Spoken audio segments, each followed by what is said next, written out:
parking lot? Okay. Well, I wonder where all that gravel at the end of the lots came from. Well, I'll figure it out. Maybe you've noticed grass creeping into the parking lot along the perimeter, mostly over this way and in the back. It's not very attractive and is leading to increased deterioration of the pavement. And have you tried to find a parking lot here at night? A parking space at night? The parking lot striping is virtually gone. Not only is that aesthetic, it's going to lead to further deterioration and ultimately become a safety issue.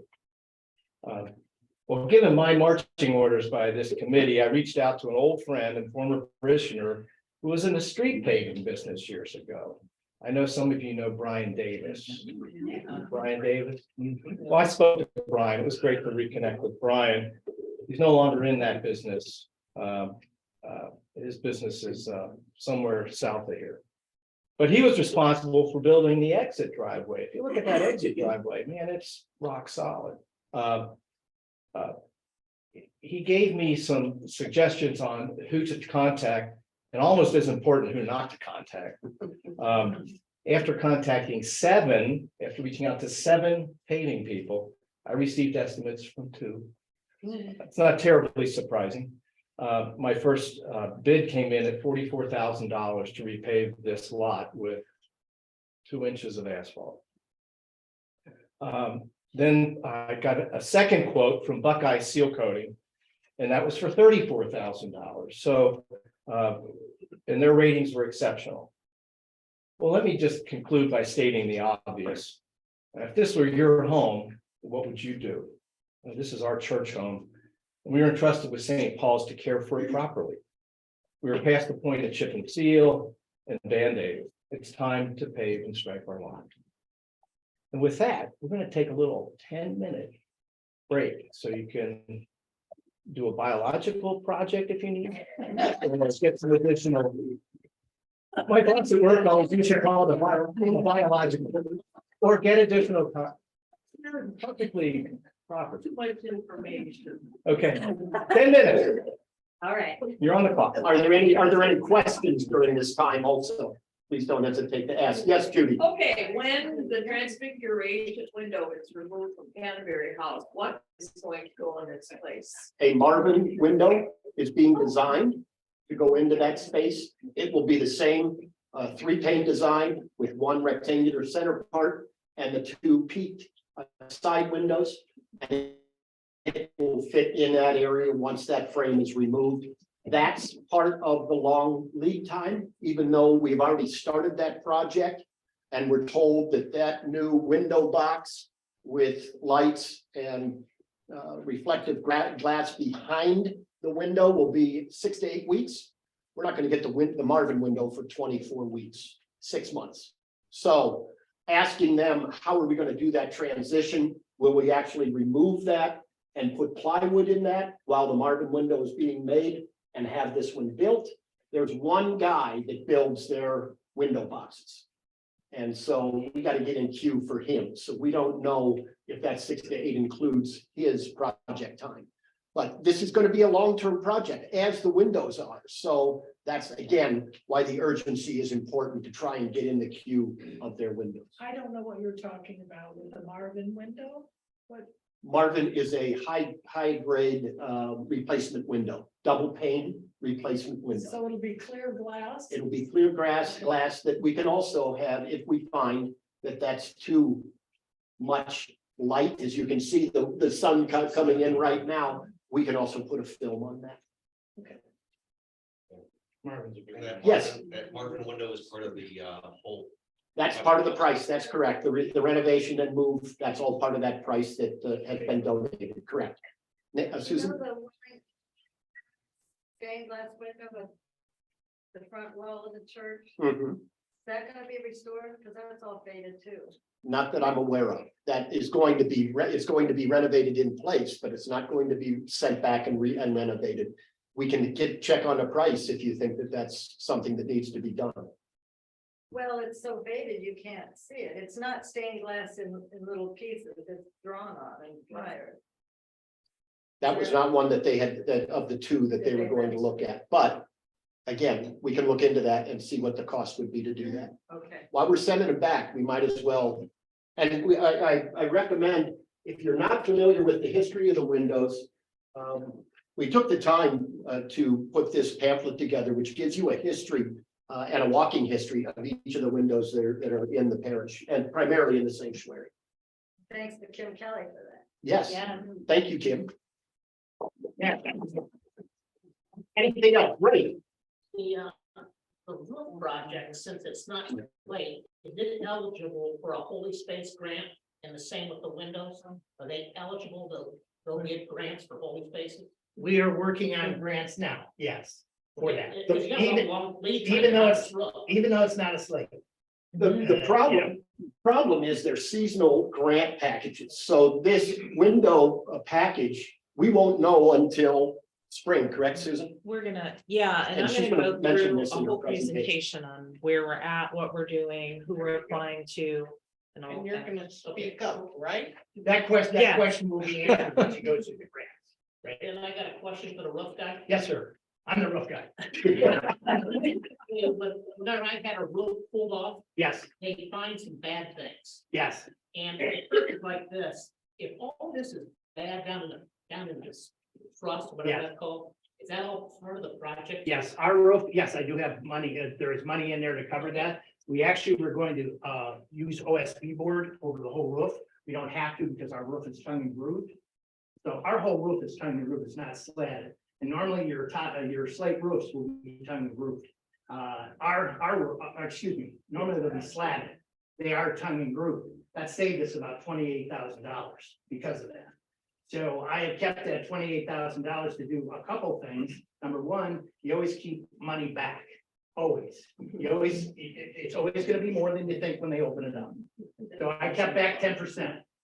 Okay, and I also know that we have two downspouts that we need to be buried, so I have Belso coming out to do that because it's causing effect in front of our stone. So our gutters, our new gutters, I want to make sure they're all draining properly. Okay, so yes, I do have a contingency for that. Michael, I just want to repeat for Zoom, Ray Sizemore asked a question about our roofs. One was recently about what do we do if there's bad stuff underneath it? Michael said that because our roof was built in a tongue and groove, that we basically saved $28,000, but we're gonna hold that money. He can answer more technical questions, but I just want to summarize for you so you hear that. And then the previous question was about grants and holy spaces. And Sue Gorman will talk about that aspect of the presentation in a little bit. Anything else about the roof? Yes, Not bathroom? about the roof, but you're the bathroom. guy, Yes, ma'am. right? Roof and I bathroom. love this. I'm gonna be known as a different person here now. Yes. So Mike, I'm unclear. Are you talking about a bathroom on this level in this hallway? It's not in the hallway. Okay, As you go down where the nursery is, the old rector's bathroom is there. In We the are nursery. in the nursery. uh-huh, We are gonna reconfigure that. It will not enter from the nursery, it will enter from the hallway. We are gonna reconfigure that and actually we're gonna use the same space that's there now and reconfigure it. And I have a drawing that's in your pamphlet that'll show you what it is. And that's the actual drawing, architect drawing of it. Mike, are you actually using the hallway? We are using 1 foot The in, secretary's office to the rector's. no, we're office. using the closets. Yeah. So we're gonna lose our closet. You're gonna lose closets in there. I've Yeah. already lost. Yes, we're gonna lose closets. We have to utilize that space. Hopefully, we can better utilize what we have. If we can't add on, that's cost prohibitive, And Carol, you lose your closet.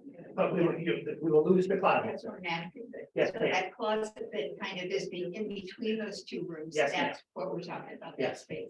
We're gonna have to use better knowledge of storage. I don't know. Will it less than the room? Only 1 foot. The farthest room over will come out 1 foot for the entry to the bathroom. Not the Sunday, the Sunday school room or 1 foot into the hallway, I mean, No, into the nursery. into the nursery. Sunday school room stays. Stays the same. There's a window there. We can't do anything. Yeah, I have a question. Oh, Yep, peanut gallery. Barb, Did that answer your question So- first? one second, Barb. Sorry. Yes. Okay, go ahead, Barb. So does that mean that the nursery will A, become smaller, and B, lose their restroom access? They'll lose access directly from the nursery, but as you step into the hall, the bathroom is right there with the changing table and an ADA handicap accessible toilet. So So- it's right in the hall. You have to take the room's not that big, it's 12 feet. So you'd have to take a step outside the room into the hall, which is about 3 feet, and there's the bathroom. So the adult that's in the nursery has to actually leave the nursery and potentially other children to help a child go to the restroom out by going out around the corner. Could Is that be. correct? Yes, could be. How do we see that as a safety issue? Volunteer. Have a volunteer stand there while we use the restrooms. We'll figure it out. I really believe we will. Michael, I got a question about the roof. Yes, sir. I assume it's gonna be lighter, right? Additional. It's going to be as close as we could get to the, and I'll show you the sample, I think Wait. Oh, the weight. entirely lighter. So they're not a help with the structure. Entirely will help with the structure. Yes. It'll weigh probably 30% of what the roof is now. Yeah, it is phenomenal. This product's phenomenal. That's here. Yeah, that's big. That's what you're gonna look at. You won't know the difference. And that's why Joanne King, we asked her to check with the Historical Society to make sure, or with the Historic Board to make sure that we can do this. Do we sell the slate? I was gonna say, are there Uh, any plans to like sell this? Here's the, here's, It's like, here's the problem roofers have with selling this slate. We have a 2-day, 48-hour time frame that we have to strip that roof and cover it with ice guard. And if you have people, here's where the problems have been. They want to come, they want to stand on the roof and they want to pull it off themselves to make sure it's right. Well, our roof was put on with steel nails, not copper. If they were copper nails, we could sell the nails. I'm looking to get every penny I can back on. But I asked him that. And he said he's had nothing with problems with that counts because they don't show up. He's got a crew working, they're throwing things down, they're taking things. It just doesn't logically work out. Could we as a congregation maybe have them put a pile away for it somewhere? For those of you that want to redo something, yes. Will like have an artist maybe paint a picture and use it as like a fundraiser. Absolutely. Sponsor a slate. Sponsor a slate. Absolutely. Yes, those types of things we can do, depends on that part. Show up the day that it's coming on, to get your plate. Yeah, we don't have any stories. We'll scare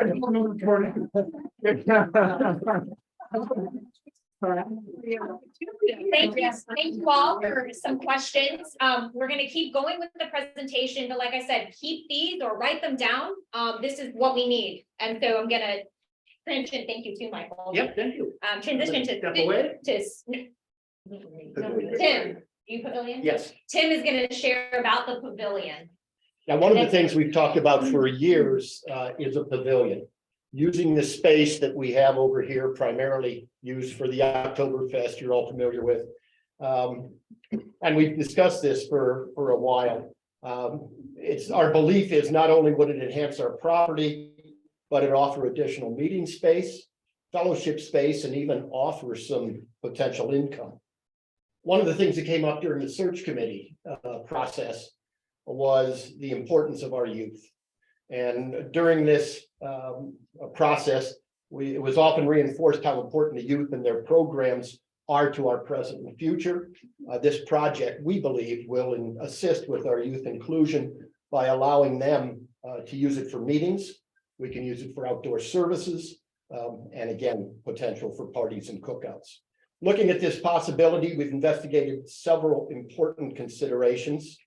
A pavilion large enough to house 60 to 80 people, treated wooden stained posts for maintenance, 30-year architectural shingles, which would be asphaltic, cupola for air circulation, electricity, if we choose to continue our electrification of the garage, which is a $6,000 project, we could carry the electricity from that and have a separate panel in the garage for this facility. Stone and excavation, we need to excavate the site, lay stone, and then put cement on top of that. A fireplace and landscaping. That's estimated to be $80,000. If the pavilion's 20 by 40, that would allow for 8 60-inch round tables, similar to the size of the tables that we have downstairs, and seating for 60 to 80 people. Rectangular tables are used to accommodate 78 to 80, 6 to 8 foot long tables respectively. We could also use wooden picnic tables if that would be desirable. The treated wooden post again would reduce maintenance, and landscaping that would enhance the area would be provided as part of this price. A fireplace is also included as an estimate, would additionally offer cooking and fires for roasts, allowing maximum flexibility. Placement would need to be determined, although we have the little egress right there where we have our garbage can now. We might have to move that. But we can complete that driveway and get an access back to that area to enhance the accessibility. And again, electricity could be run from the garage if we choose to do that project. I think this would be a valuable investment for our future. Now, Susan Gorman, who we are thrilled to have involved with this fundraising effort, with her intimate familiarity with grants and the grant writing process unique to this fundraising project. We've never used this before that I'm aware of. And she'll provide a short PowerPoint presentation on funding alternatives. Thanks, Susan. Give us a time to get. Oh, wait, do you have to move it further? Yeah, just slide it in the middle. There, thanks, Deb. All right. Okay, so Oh, yeah, it's fine. can you all see that? Okay. Can everyone see? Give us back when we get it. You want to use this to lean on? Yeah, I use. Yeah, we'll do that. That's it. Perfect.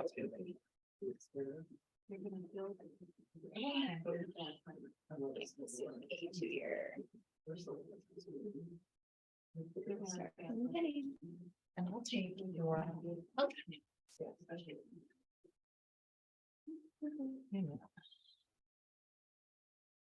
Where? Down here. Here? Yeah.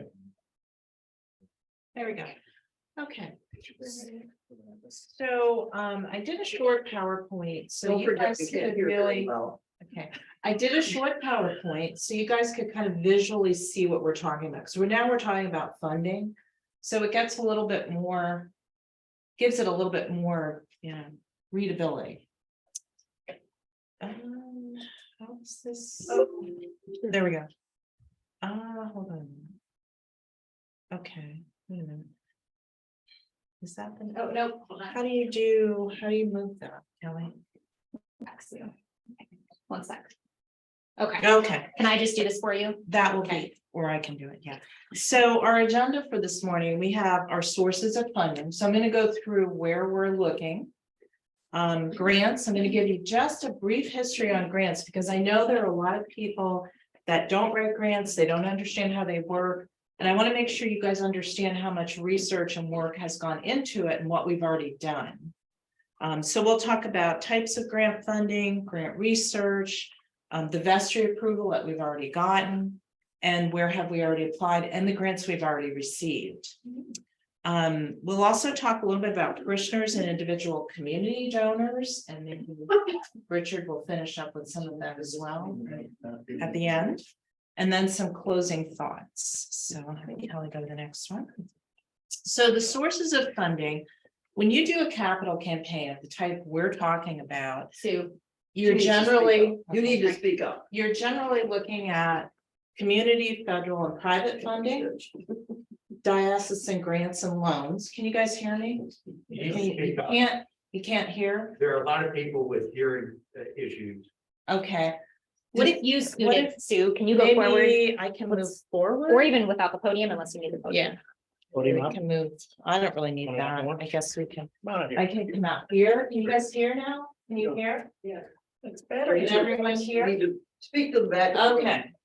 Diocesan grants and loans, parishioners, which I know Richard is going to cover, and then community foundation or community donors. Okay. So the first area we're going to talk about is grants. So there are many types of different grant foundations. Most of the time, grant organizations have very strict guidelines. So I know I get a lot of people coming going, oh, I know this great foundation and they gave money to this project. Every grant foundation has very strict guidelines for what they will fund and who they will fund. The vast majority of foundations will not fund church projects. Many will not fund capital projects. Some will fund only certain types of capital projects. So when you look through their grant foundation guidelines, you really have to be aware of that. So, you know, when we talk about where we're going to look, how many foundations we looked at, those are all the things I've been doing research on for the past few months. Keep going. So the first type of grant foundation is a community foundation. So there is one in Medina. It is part of the Akron Community Foundation. If you're not familiar with community foundations, generally what they do is they get money from individual donors. And then the foundation themselves, like the Akron Community Foundation or Cleveland Community Foundation, they will then get grant applications and they will filter them to the correct funder. So that way you don't have to go to each individual funder and write a separate grant. There's one application, it goes to multiple funders, and then they decide if they're going to fund you. So that's one type of foundation. There are federal grants of which we will be applying. So the one that comes to mind is the National Parks Foundation. They will fund capital projects for historic properties. In particular, they have one for church or sacred, it's called Sacred Places. And that's the one we'll be probably applying to. The other type of foundation is a private foundation. So these are ones that you'll typically find through trust offices or they're on their own. So what you would do is you would go to that individual foundation, you would look up their guidelines. They have an application that you have to write. And then, of course, they vote on it. There are also, for these foundations, very specific guidelines on when you can apply. So I have, throughout the year, multiple deadlines. Some have passed, some are coming up. Keep going. The last major funding avenue for us is the diocesan grant. So if you're not familiar with that, the Diocese of Cleveland does have a grant for capital projects. They will not fund the stained glass windows, but they will fund things like the roof, the bathrooms, the boilers, those kinds of infrastructure projects. That one is a pretty good possibility for us. We've already talked to the diocese. We know that they probably will fund us. However, with that one, you have to take down a low interest loan through the diocese for a third of the project. A third of it comes in a grant that you don't pay back, and a third of it has to be given from the parish. So that third that's given from the parish has to be put in escrow before they'll even look at your application, which means the money has to be earmarked for it. So we already have to have it in place to show that we have monies that we are committing to the project.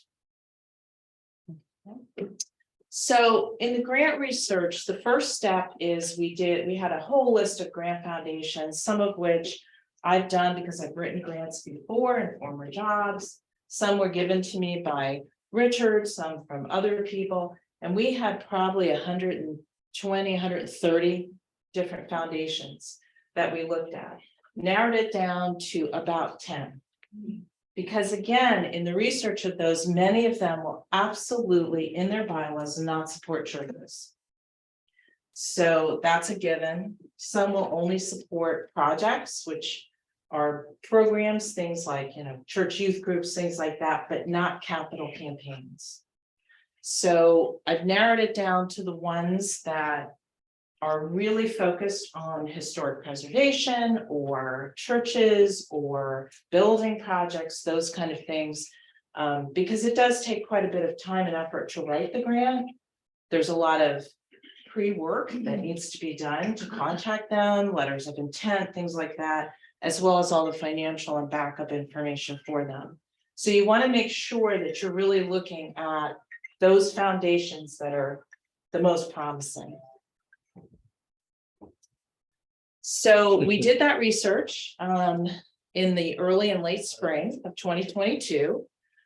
Researched lots of foundations, looked at the deadlines for submittal. So we have sort of this plan going forward.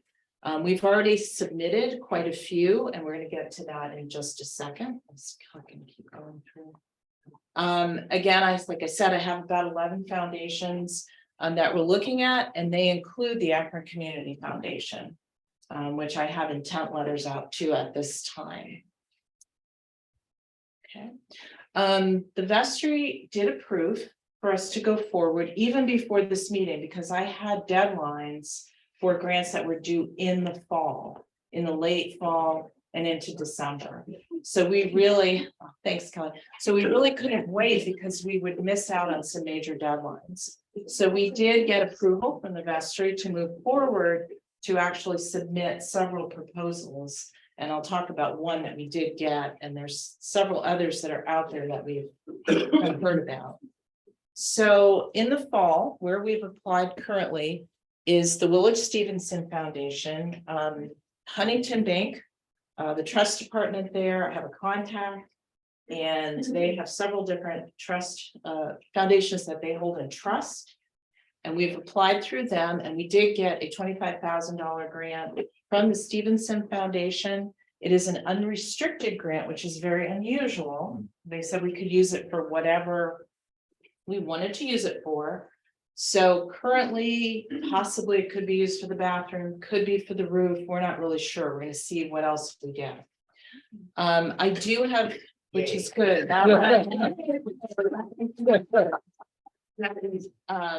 Yeah, because you just never know. When you apply for grants, you really never know what you're going to get, if you're going to get anything. You just don't know. So we tried the best we could. Kelly did a little prayer over it. We did get that one. So that was good. I have, yes, it's the more prayers. I have several other proposals out for the boilers, the bathroom, the roof. The awards are unknown at the moment. Some of these organizations have not met and will meet in January, February. So I don't know what I'm going to get until a little bit later in the winter.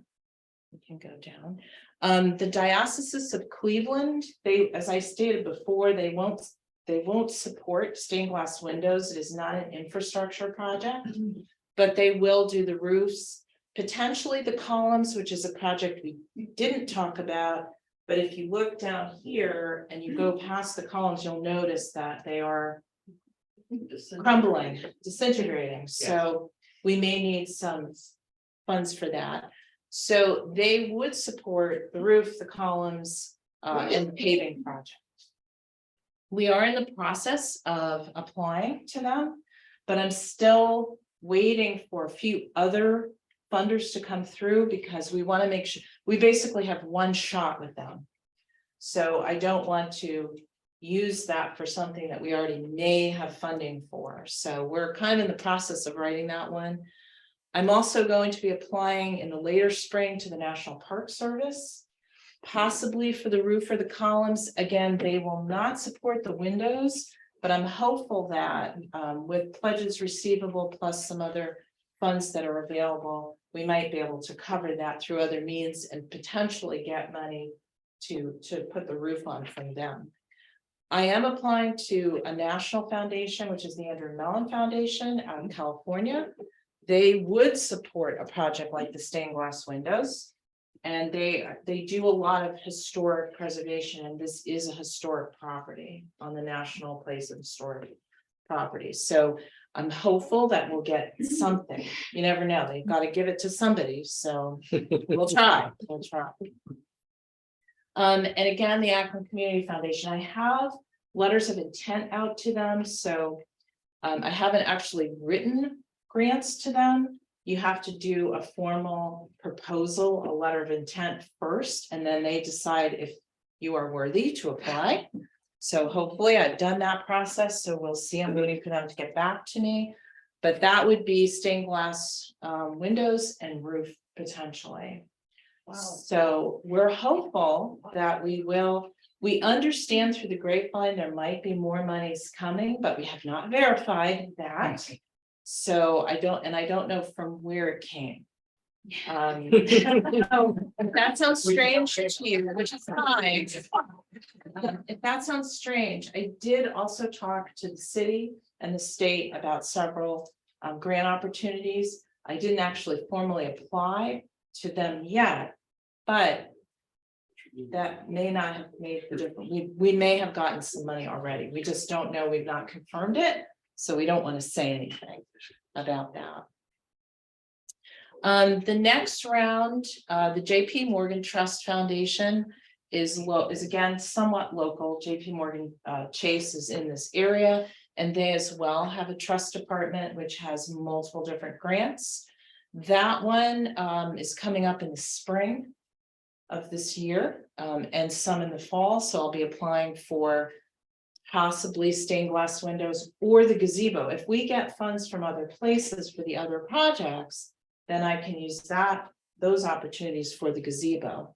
And then one that Richard gave me, the National Ohio Golf Association, weirdly enough, I did actually reach out to them, and their application is in for 2 weeks in September. So I'll be applying for the gazebo project.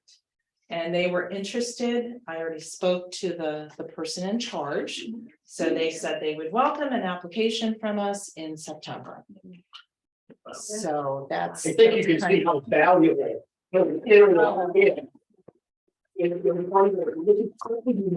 Aspect and such a unique project that we really appreciate, Susan, all of the work that you put in. Thank you so much for everything you've done. Thank you. Also, if you have any ideas on grant footage, some of you, again, I did get some information this morning from a parishioner. So if you have information on particular grants, we may have already done the research, I'll let you know. But there may be some out there that we don't know about. So I have a little thing here that says to contact Kelly. If you have some ideas, she'll funnel them to me and I'll get back to everyone. Again, they may be ones that we have already looked at and wouldn't support these types of projects, but you never know. Like the Golf Association, I had no idea. They're not listed anywhere. So how would you know? Put a putting green in. They might support that. But I think the gazebo is a good one for them because that's kind of right up their alley. So you never know. Okay, well, thank you. Thank you.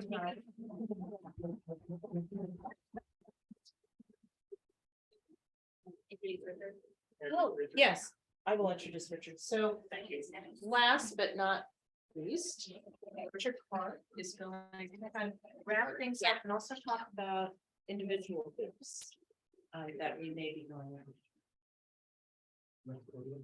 Thanks, Sue. You know, I only have one person to thank, and that's Susan McKiernan. Because when I told her what I wanted to do, she promptly told me I didn't know anything about grant writing or anything about capital campaigns. And let me tell you, she was so absolutely spot on. But people like us do things like this. In 1880, a group formed and raised $7,000 to build this church. Hiram Bronson put in another $2,000 to have it made from stone. But you know, that giving process wasn't finished at that point. They were raising money for all of the stained glass windows. The Bronson window on the north face, the rose window on the south face, by a group of women who later became known as the Episcopal Women's Club. If you look down either side, on the west side, you have the family of Reverend Clark. On the east side, you have the Marion Smith family, the Canfields, and the list goes on. In 1905, as was noted, Sophia Huntington Parker, the Transfiguration window. 2013, Susan McKiernan, the same windows in the gallery. And as you also just learned, the marquards for moving the Transfiguration window to its newest location. All of those people had one thing in common, a bind that tied them. And that was today for tomorrow, something that they were deeply rooted in. In 1928, an interesting year because it comes back around. 50 years or close to 50 years after the church was built, the stone needed to be repointed. The congregation raised $4,000, $3,000 from the parishioners, and $1,000 from the good people of Medina. They could not bear to see the old church fall in disrepair. A fear deep inside of their minds. Born out, they found a passion and then made it happen. 1963, 60 years ago, when they built the Canterbury House and this nice rector's office and a little tiny bathroom, the bathroom in question. Can you imagine still having your 1963 bathroom? As we then move forward into 2017, the signs were there. The Fishers were hanging out in different places in the sanctuary. And then it happened. That roof failed. It had been leaking for some time. The plaster came down and damaged some of the pipes to the organ, hand painted pipes. They were without an organ for about 6 or 7 months. And then that brings us to today. The group behind me, for over a year, we met. I've referred to these people, you've heard me say it somehow, but as the usual suspects. They do the things, all of the things that are required. We broke into groups, we agreed, we disagreed. But we agreed that there were problems. Broke it off into different groups. Gathering quotes, waiting for phone calls that were never going to be returned. And one day in the summer, the hottest day of the year, we stood out in the parking lot and we were waiting for a roofer to show up. And I don't know who was getting hotter, the temperature or Michael. But the other important aspect there is that there was a fear that there was structural damage. The due diligence needed to be done because we had some people saying, no, it's just cosmetic. But that's like saying, I'll put my finger in the candle and it won't burn. We needed to know. So we found out, had the structural engineer came in and talked with us and told us that it's not structural. They pointed out where the problems were. We also thought that there were structural problems in the columns out there, but he assured us that it's repairable, it's not structural. Like-minded people.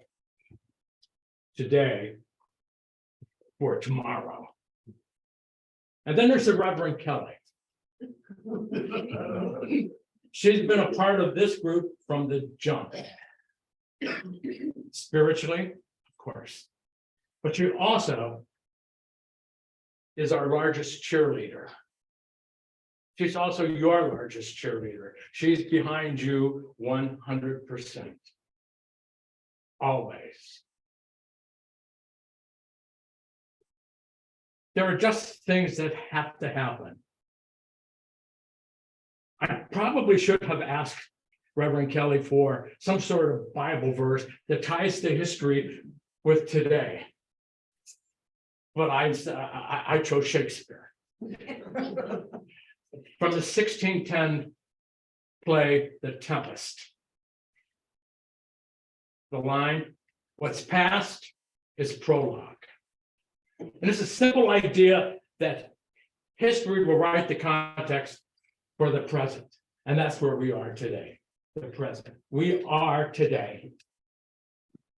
As we move forward, there are not any wants in this project. Needs. The needs, that roof is a gigantic need. We look at the windows, a gigantic need there as well, to be saved and preserved for future generations, for today and for tomorrow.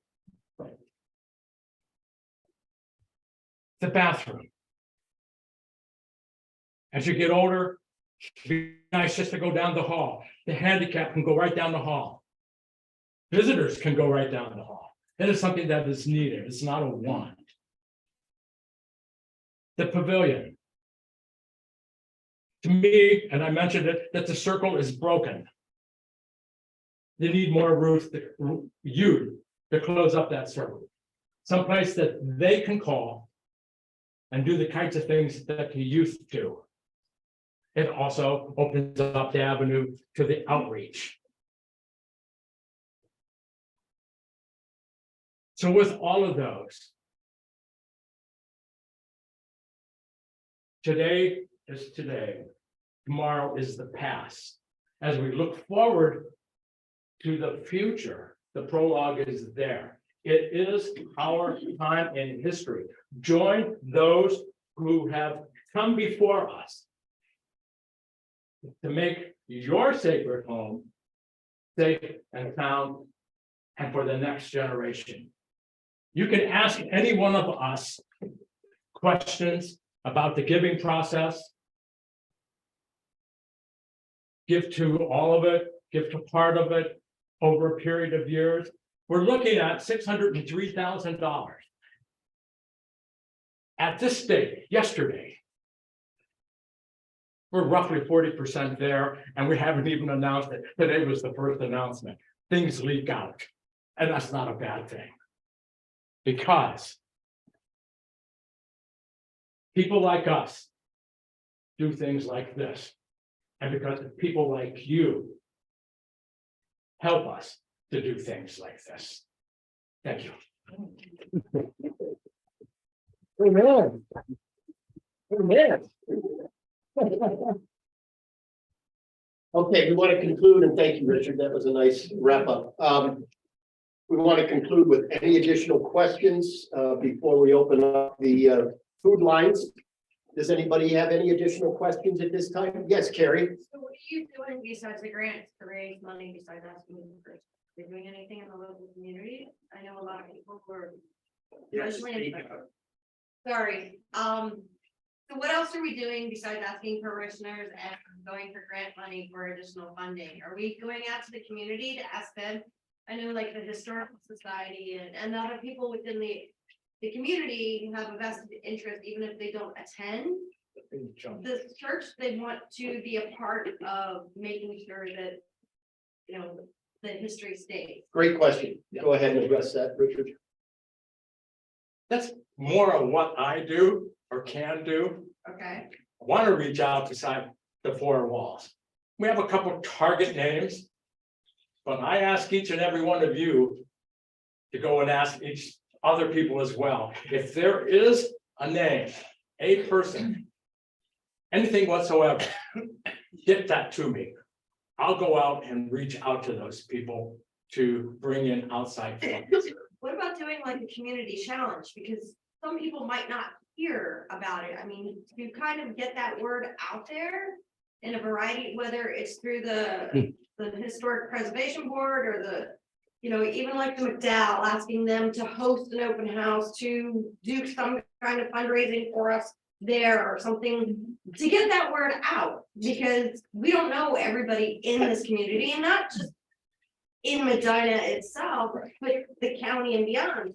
I just spoke to somebody, the folks that showed up late today at church, because I forgot. They come from Strongsville and Cuyahoga Falls. Right. So. You know, St. Paul's is probably still one of the best kept secrets in Medina. Exactly. And yes, that process is gonna be a little sluggish, but it's one that I have my eye on that particular ball, how to make that happen. I mean, how many people in this town know that on Saturdays, they have the free farmers market? There's a lot of PR, there's a lot of word that needs to get out. That is part of my focus. If you. So, yeah. I'm happy to do. Thank you.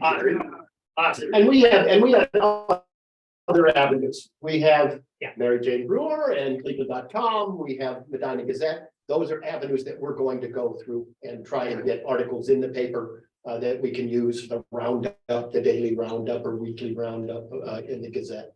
So those are things that we can use. Dan? So what is the total looking, 605? 603,000.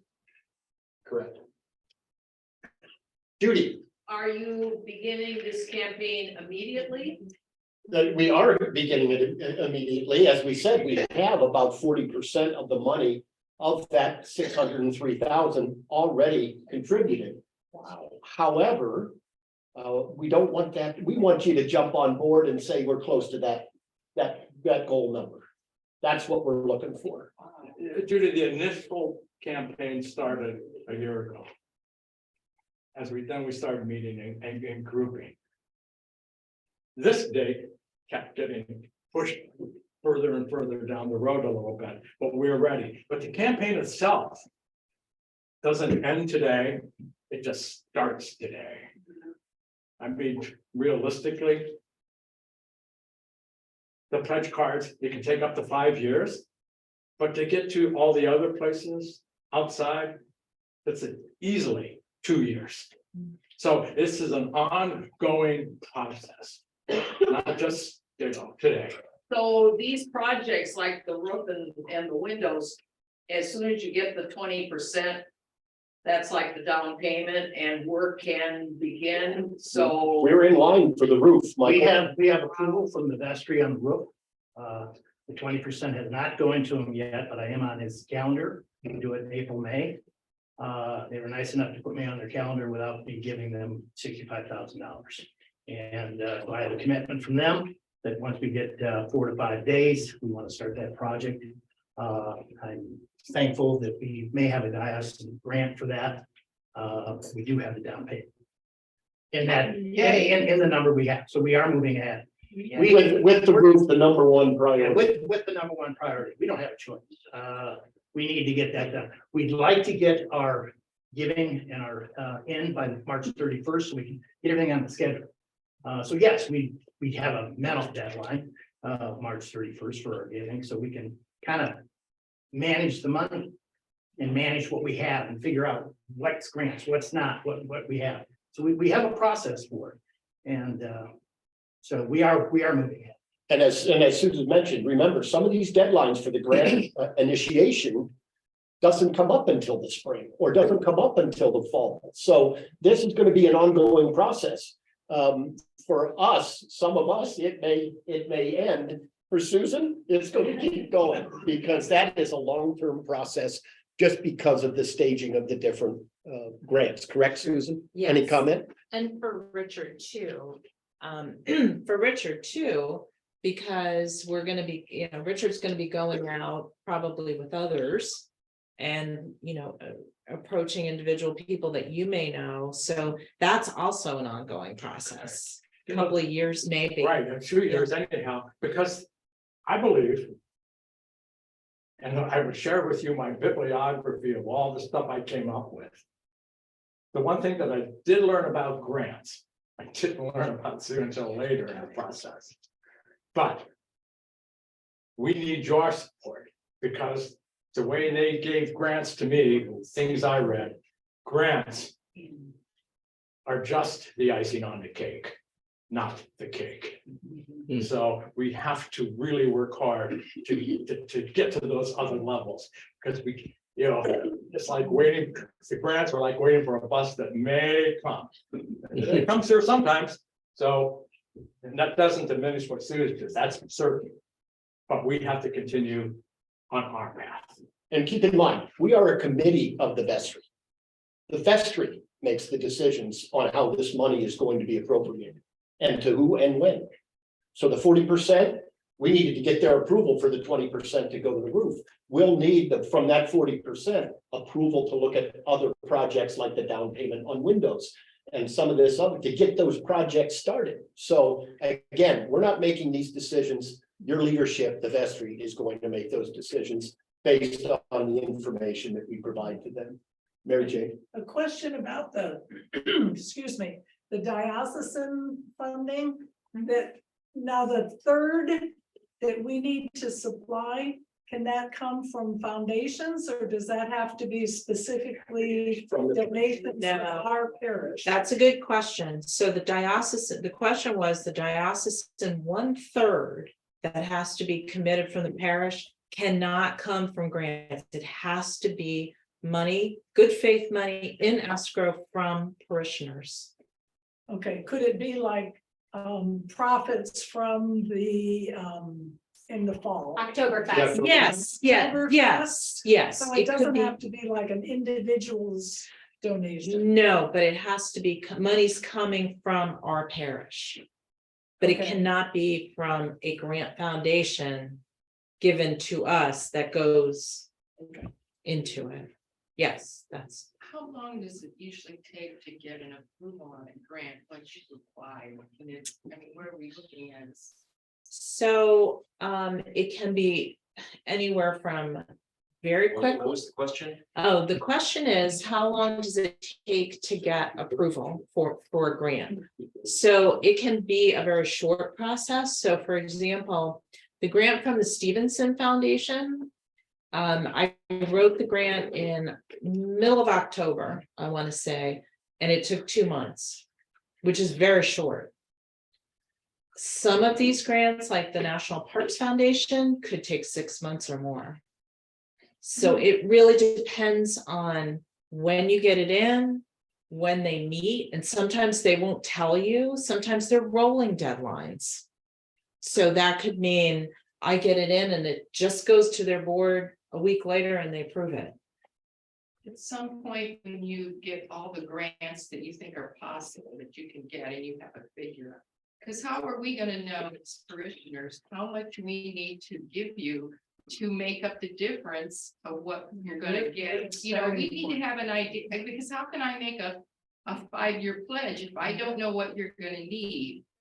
We're going to start with the old thermometer. So what you really need up front is whatever the down payments are for these projects that you want to do first and right away. That's because, tell us what that is at some point.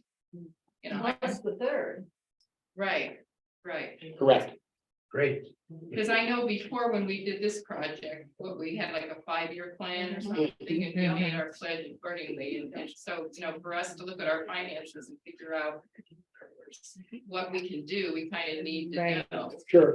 Sure. And again, those decisions will be made by the vestry. I can give you this card now and tell you what I'm gonna get, because I don't even know what's 5 years. But you know, Certainly. it is a lot of questions. Like cat, Understood. like cat does that job when I'm. Yes. I got one question. Yeah, Ray. The roof of the toilet man again. Okay. So under the bathroom, we prefer the bathroom. Yes. Please don't. The, when the structural engineers came, were they looking at the roof and the pillars for the entire facility? They were- The walls, the trusses, everything. They were looking at the entire facility.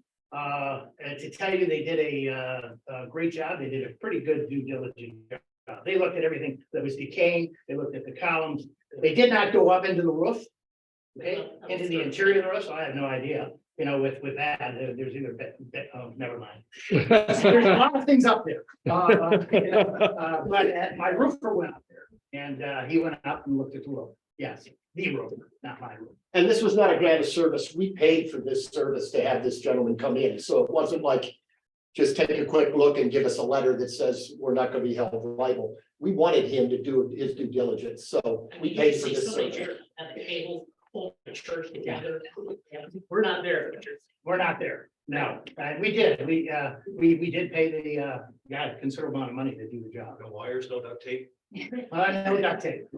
Cable holding this church together It's sitting right here. That's right. There you go. Oh, well. Anybody else have anything here in the present audience? And virtual. And we'll ask, is there anything from the virtual audience that you have questions?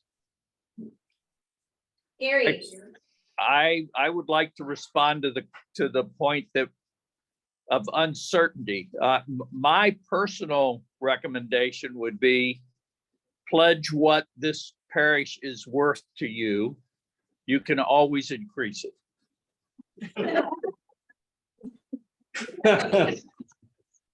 Way to go, Garmin. They go, Garmin. Sitting there in his t-shirt outside. anyone else have questions or comments at this time? We're all available. You know, Judy, excuse me, go ahead. About the money, so we in theory are gonna fill these pledge cards out. So when do you actually want to receive our first payment on our pledge? Well, our deadline for the ASAP. cards is March 31st. However, we are accepting donations as of, what time is it? Right now. 11:37. So I will also advise all of the committee members here present, even Mr. Garmin and the vestry have all written into this project. They've all bought in, okay? So we're gonna be making our donations and many of us have already done so. So now we're asking for your help and let's see where it takes us. Anything else? Nancy, would you like to invite anybody to lunch? Hold on, I have one more, Nancy. Oh, And- sorry, No, Kelly, it's okay. excuse me. That was a good point, and thank you all for hanging in. This was a long meeting, and there's lots of questions that will continue and conversation that will continue. Please keep that feedback coming. This is, again, the journey. And thank you for already offering your gifts of time and financial resources. As we flow, just a practical thing, some of you, and if you feel moved, reach out to ask any of the committee members questions, but know that we will also be reaching out to you. So individually as well. So know that that's coming. We will leave here today with lunch and our bellies full, and knowing the hard date is March 31st for returning your pledges. Again, call, email if you have questions in and between that. That is when we will then determine how much more, where are we at, but really, the more we get in early, the better off we are. And we're already on a good footing, thanks be to God. Nancy, Are the poinsettias Yes. available for the taking? the poinsettias are available. Feel free to take a beautiful poinsettia with you. They are shedding a little bit. And if anyone on Zoom wants a poinsettia set aside, let me know. We will set one aside for you. And thank you to Nancy and Diane and Bobby for setting up lunch. Thank you. And Mary, And Mary, thank you, Mary. Sorry. we've prayed a lot, but let us go in peace to love and serve the Lord. Thanks be to God. Hallelujah. Tim, I have a question. Yes. You mentioned the booth and how it was. What? Great idea on that window, Steve. Yeah. Planted the seed. Okay.